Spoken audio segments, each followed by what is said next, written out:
Sun Business, les dirigeants et les entrepreneurs du territoire ont la parole. Clément Lessort. Mardi 9 décembre, 7h41 et nous sommes en direct ce matin pour un entretien avec celui qui a assuré depuis 2009 et jusqu'à la semaine dernière les relations régionales Ouest pour le groupe Total. Bonjour Thierry Panaget et merci d'avoir accepté mon invitation pour ce nouveau numéro de Sun Business. Bonjour Clément. Alors, en 2000, un peu d'histoire pour nos auditeurs. Elf Aquitaine et Total Finas se rassemblent pour donner naissance au seul et unique groupe pétrolier français Total. Comment vous l'aviez vécu, vous, cette fusion dans votre carrière en tant que salarié Elf à l'époque ? Écoutez, c'est un sujet effectivement intéressant puisqu'il y avait un problème de taille. Elf était plus gros que Total en France et nous avons tous été très surpris au sein de Elf par ce qui était à l'époque une OPE hostile. Donc c'est pas un joli mot. En fait, avec du recul, on s'aperçoit que c'était évidemment la meilleure solution. Donc très très vite, après un effroi immédiat, très vite, on s'est aperçu que nous étions à la fois comparables, mais aussi complémentaires, et que la source des deux entreprises était souvent commune. Donc c'était une solution qui très très vite s'est avérée une excellente solution. Et je dois ajouter aussi, parce que je reviendrai souvent sur ce sujet-là, que d'un point de vue humain, cette fusion s'est remarquablement bien faite grâce à des gens qui ont su travailler la problématique des gens de Elf qui auraient pu se sentir mal à l'aise par cette situation-là. Thierry Desmarais était aux manettes déjà à l'époque. C'est Absolument. Celui qui, c'est l'homme de la fusion, tout à fait. L'homme de la fusion et l'homme aujourd'hui qui a repris les rênes après le décès de Christophe Demargerie.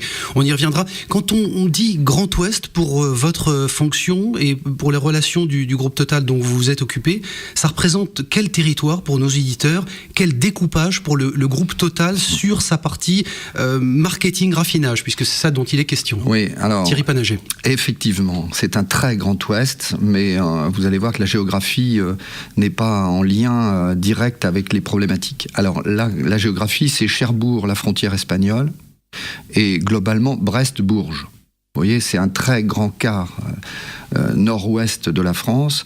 Mais en vérité, les régions sud-ouest, elles, sont déjà très bien servies en matière de communication par les usines de Lac, ex-Lac, avec toutes les activités qui y sont associées, notamment un magnifique centre de recherche. Et puis les régions dans lesquelles nous n'avons pas de site industriel, globalement, sont des régions plus calmes, sur lesquelles il y a une activité moindre. Donc pour faire court, l'Ouest, c'est vraiment Bretagne, Pays de Loire. Les métiers de Total, vous, sur le Grand Ouest, on pense spontanément, je dirais, à la partie émergée que sont la distribution, c'est-à-dire les stations que tout le monde connaît en tant qu'usager, mais c'est aussi, évidemment, en amont, les activités de raffinerie, de dépôt et également de chimie avec Hutchinson. C'est simplement pour expliquer l'ensemble des activités du groupe. Tout à fait. Alors, c'est gentil à vous de parler d'abord des activités commerciales. Ça me touche beaucoup puisque j'en suis issu. Il faut savoir qu'historiquement, dans une compagnie pétrolière, c'était pas du tout le cas. Moi, je suis rentré dans le groupe en 1982 et il faut savoir qu'on parlait de raffinage-distribution à l'époque. Ça veut dire que la problématique d'une compagnie pétrolière, et pas seulement la nôtre, je crois toutes les autres, c'était d'abord de trouver du produit. Donc partout dans le monde où il pouvait y en avoir. Donc c'était un métier de géologue, de chercheur. Ensuite, il fallait le transporter, une fois qu'on l'avait extrait, bien sûr, le raffiner. Point. Et après, accessoirement, on le distribuait, mais ça, c'était une fatalité. Les prix étaient fixés par les pouvoirs publics. Il a fallu attendre 1985 pour avoir une liberté des prix à la pompe. Et donc, les activités majeures d'une compagnie pétrolière étaient des activités industrielles. Bon. Donc merci à vous d'avoir précisé ça. Et effectivement, quand même, il faut savoir que à plus d'un titre, et Dieu sait si dans l'Ouest on en a beaucoup parlé, les outils industriels sont des outils majeurs qui fascinent et qui dérangent. Et là, on rentre vite dans le monde du contraste. Où on a des ambiguïtés permanentes, ce qui est assez passionnant d'ailleurs. Mais clairement, ce qui caractérise l'Ouest et notre département en particulier, c'est bien l'existence de la raffinerie à Donges depuis plus de 80 ans. En termes d'emploi, qu'est-ce que ça représente au niveau d'abord bassin, région, Pays de la Loire et puis Loire-Atlantique, puisque vous êtes un des premiers employeurs du territoire? Alors, je ferai pas le découpage Pays de la Loire, je ferai le reste. Je fais Bretagne, Pays de Loire, c'est 3500. avec Hutchinson, 3500 salariés directs, et la Loire-Atlantique, donc la raffinerie, 700 personnes à peu près, plus l'ensemble des autres activités commerciales dont vous avez gentiment parlé tout à l'heure, ça fait 1550 personnes sur le département, employées directement par Total. Après, les sous-traitants pour la raffinerie, c'est presque autant, je crois. Je ne suis pas un spécialiste, et mes collègues de Donge me pardonneront si je dis une bêtise, c'est à peu près autant de sous-traitants, donc 700. Depuis votre prédécesseur Christophe Sévasco, si je ne me trompe pas, absolument. Le titre de votre fonction s'est affublé du mot relation. Alors c'est intéressant parce que ce n'est pas seulement un changement sémantique, si je puis dire, mais la volonté très claire pour le groupe affichée de personnifier un poste avancé de sa diplomatie en région. C'est comme ça que ça avait évolué Tout à fait. Il y a eu un double effet. Le directeur régional était historiquement issu des grandes heures de gloire du pétrole, où nous avions en France une direction régionale par région, comme son nom l'indique, et donc c'était un patron opérationnel. Au fur et à mesure que les activités du groupe, après la fusion particulièrement, se sont agrandies, diversifiées dans le monde, la France a pris une part un peu différente et donc a plutôt eu une organisation comparable à celle de nos implantations dans les autres pays. Donc la justification de chacune des directions régionales était de moins en moins nécessaire. Par conséquent, la direction régionale a disparu et à Nantes notamment, nous traitons des métiers français. Ça veut dire que la couverture des métiers exercés dans notre site de Saint-Herblain, elle est nationale. Donc vous voyez, on ne peut plus parler de direction régionale. Ça, c'est le premier volet métier. Et le deuxième, bien évidemment, vous avez tout à fait raison, c'est la volonté du groupe, et à l'époque particulièrement de Christophe de Margerie, d'avoir des représentants ou des ambassadeurs, comme vous voulez, en région qui soient là pour faire ce que je suis en train de faire là, dialoguer avec les parties prenantes, avec les médias, avec les autorités. Nous sommes présents historiquement et nous avons la nécessité d'expliquer chaque jour davantage ce que nous faisons. La relation, il faut qu'on parle aussi, puisque vos interlocuteurs, c'était effectivement les collectivités et les médias, c'était aussi les porteurs de projets sur le territoire, et notamment via la fondation donc, du groupe, sur les axes biodiversité, culture, patrimoine. Quel est le souvenir et ce que vous avez pu initier, vous, lors de votre mandat ? Alors, il y a plein de choses dans ce que vous dites là. La définition originale, c'est bien de porter les métiers de notre branche, c'est-à-dire la partie commerciale de l'activité. Et pour ça, nous avons, dans notre métier de relations régionales, effectivement, 2 supports extraordinaires qui sont des supports holding, c'est-à-dire mondiaux, pour Total, mais que nous utilisons effectivement dans nos régions. Alors la fondation Total, les fondations d'entreprise sont toujours de très beaux outils, travaillent, vous venez de le souligner, sur 3 domaines dans le monde, qui sont la biodiversité marine, l'éducation, la scolarisation et la santé des enfants, notamment dans les pays où nous exploitons et qui en ont besoin, donc en développement. Et le 3e élément, effectivement, qu'on utilise beaucoup ici, c'est l'aspect préservation du patrimoine. Et là, nous travaillons en lien étroit avec la Fondation du patrimoine, qui nous propose des projets que nous analysons ensemble, des projets de restauration, souvent de sites. À l'origine, c'était prévu pour réhabiliter des friches industrielles. Et en fait, on a bien sûr élargi. En fonction de la qualité du projet et de son intérêt aussi bien culturel que, par exemple, le fait qu'il puisse avoir des vertus pédagogiques ou qu'il utilise des chantiers de réinsertion, ça fait partie vraiment des critères essentiels de choix des dossiers, eh bien, nous portons un avis et nous essayons d'aider les dossiers en question. Il y a un exemple, mais je pense que vous allez y venir, sur lequel la Fondation a beaucoup travaillé, c'est la sécurité des marins à travers la SNSM, par exemple. Ça, c'est sans doute une des plus belles réussites que nous ayons menées. Ça, c'est une relation particulière que vous avez avec les pêcheurs au quotidien. C'est quasiment du partenariat au-delà de business to consumer.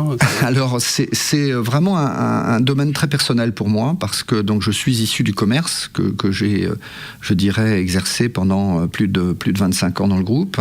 Et à l'origine, donc, on va dire il y a 20 ans, pour faire court, j'avais des relations très privilégiées avec la coopération maritime et donc avec les pêcheurs ici dans l'Ouest, dans le Grand Ouest. Et ce qui est fantastique, c'est quel que soit le métier qu'on exerce finalement, les relations humaines, j'attache beaucoup d'importance à l'humain, eh bien on les perd pas. Ça veut dire que j'étais dans une fonction commerciale, en clair, nous vendions des lubrifiants à la coopération maritime et donc aux pêcheurs. Et aujourd'hui, j'ai retrouvé les mêmes personnes, donc presque 20 ans après, pour travailler sur des dossiers fort différents. Et on s'aperçoit que la qualité des relations humaines qu'on a pu avoir demeure et qu'on est capable, au-delà d'un simple métier de commerce, d'aborder des sujets nettement plus complexes. Donc c'est avant tout une belle aventure humaine avec des gens qui se font confiance. Alors, une belle aventure humaine.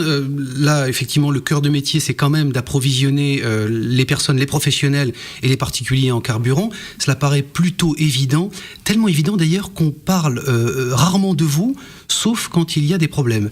Eu égard au blocage de la raffinerie en 2010, on en parlait avant l'émission, évidemment au procès d'Erika qui a duré pendant des années avec une procédure de plus de 12 ans. Comment ça se fait d'ailleurs qu'on parle que de vous quand il y a des soucis et pas quand les choses vont plutôt bien? Oui, alors ça c'est assez humain, je crois, c'est assez normal.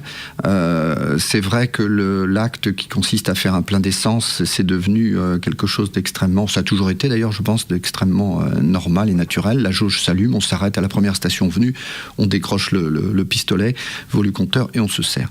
Ça, c'est bien. Ça cache évidemment une petite horlogerie suisse derrière qui fait que l'essence ne vient évidemment pas seulement de la cuve. Elle a fait un chemin assez long et assez complexe avant. J'ai toujours une pensée attendrie pour le personnel des dépôts. J'espère qu'il y en a quelques-uns qui nous écoutent ce matin, qui se lèvent tous les matins 6 jours sur 7 à 3h30 pour ouvrir le dépôt après 4h. Et il y a à peu près 250 camions qui sortent chaque jour de nos dépôts pour approvisionner les stations. Donc c'est des flux tendus, ça veut dire qu'on ne met pas 20 camions quand il en faut 10, on ne met pas 20 chauffeurs quand il en faut 10. Et donc tout ça, ça marche parfaitement bien en temps normal. Donc, personne n'en parle. Vous savez, il y a plein de sujets comme ça où on n'en parle pas. Je ne prétends pas être le seul métier où il y a des tas de gens qui bossent dur. Je pense que c'est exactement la même chose dans l'approvisionnement de la grande distribution. Il y a une logistique dans l'approvisionnement des pharmacies, chez les boulangers, etc. Donc, tout va bien. On va chercher sa baguette le matin, on trouve ça normal. Mais quand l'horlogerie suisse se dérègle, ça crée des pénuries instantanées qui sont doublées par le phénomène de manque d'hydrocarbures lui-même, additionné au fait que les gens prennent peur et donc se ruent sur les stations.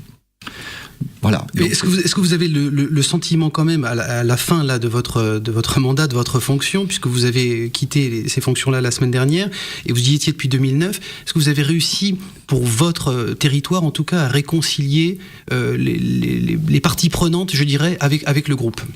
Est-ce que c'est pas en vain finalement? Non, c'est pas en vain. C'est ceux qui. c'est une très jolie question et je suis obligé de la segmenter. Dans la vie, partout, il y a des gens sincères, des gens honnêtes et d'autres pas. Donc oui, on s'est réconcilié avec ceux qui avaient été réellement perturbés par les problématiques liées notamment au dossier d'Erika et pour lesquels on a travaillé la main dans la main pour tenter au mieux, parce qu'évidemment on ne peut jamais effacer, quelles que soient les causes, un accident. Donc les gens de bonne foi qui ont voulu réellement sauvegarder leurs intérêts en faisant en sorte qu'on efface le plus possible l'ensemble des traces, ce que j'ai dit récemment, parce que c'est vraiment une formule qui m'est propre, c'est on a laissé plus de traces dans nos mémoires que sur les plages. Bon. Donc ceux qui avaient la volonté de bien faire, et je pense notamment à des personnes que j'ai rencontrées du côté des Sables d'Olonne et qui m'avaient dit à l'époque, vous avez fait des bêtises, vous les avez réparées, mais en plus vous avez été grand seigneur et généreux, donc on vous soutiendra. Donc il y a ceux qui vous ont pardonné, puis ceux qui ne vous pardonneront jamais. C'est ce que j'ai dit à l'époque, quand j'ai repris les dossiers en 2010-2011, il y a eu le procès en Erika, et on me disait tous les jours, vous avez des choses à vous faire pardonner. Je réfléchissais au plus profond de mon enfance et de l'éducation qu'on a à peu près tous reçue, judéo-chrétienne, en disant, tiens, le pardon, ça fait partie des valeurs qu'on a reçues. Si c'est pas pardonné au bout de 11 ans, à mon avis, ça le sera jamais. Donc faut là envisager une autre façon de voir les choses. Le 20 octobre dernier, disparaissait Christophe de Margerie, le PDG du groupe, dans les conditions tragiques que nous connaissons. Vous l'avez fréquenté directement et peut-être évoquer un de vos souvenirs marquants avec lui. Alors, il y en a plusieurs, heureusement. Ce que je crois, c'est qu'il faut un chef emblématique, et c'est un homme qui adorait aller au débat, qui aimait expliquer la position, qui avait des formules qui restent. Je pense notamment à quand il disait Total, c'est la société que les Français aiment détester. C'était tellement vrai au moment où il l'a dit que ça nous laisse plein d'émotions. J'ai un souvenir à Rennes, lorsqu'il venait donc chaque année au Forum Libé, je l'accompagnais, où un journaliste avait trouvé des arguments un peu fallacieux, un peu tordus pour expliquer des choses très désagréables. Et donc il lui a expliqué avec sa façon à lui. Ça veut dire que quand l'autre avait déjà compris, je pense que Christophe continuait à expliquer avec d'autres arguments qu'il n'avait encore pas cités. Et donc après, je lui ai dit, dites donc, c'est vrai, vous mâchez pas vos mots, vous y allez fort. Et il m'a dit, pourquoi tu fais pas ça ? Il faut le faire. Quand tu as raison, quand tu connais ton dossier et que tu sais qu'en face, tu ne peux pas laisser un journaliste repartir avec une information erronée. Donc vas-y. Et j'avoue que ça m'a donné l'envie, tout d'abord, en se sentant quelque part un peu porté par le président du groupe, ce qui, dans une boîte de 100 000 personnes, n'est pas rien, quand même. Pour chacun d'entre nous, on ne le fréquente pas tous les matins. Moi, j'ai eu, au cours de ces 33 ans, beaucoup de présidents de compagnies pétrolières dans mon environnement. Je n'en ai jamais fréquenté un d'aussi près, avec autant de proximité. Je crois que c'est ce qui caractérisait Christophe de Margerie. On sent de l'émotion et on reconnaît effectivement là les vrais managers. Merci beaucoup Thierry Panaget pour cet entretien. Un plaisir. Vous pourrez retrouver évidemment notre interview sur lesonunique.com, on en arrive déjà au bout, et sur les réseaux sociaux de la radio, et bien sûr sur la nouvelle application mySun à télécharger gratuitement. La semaine prochaine, je reçois à cette même place Jean-Claude Charrier. Il est dirigeant de Mecalia et président surtout de Neopolia. C'est de ça qu'on parlera. C'est un réseau qui fédère 168 entreprises industrielles de la région Pays de la Loire, plus de 13 000 salariés, 1 milliard d'euros de chiffre d'affaires. La preuve qu'on est plus fort lorsqu'on chasse en meute. Bonne journée et excellente semaine à tous les auditeurs de Sun.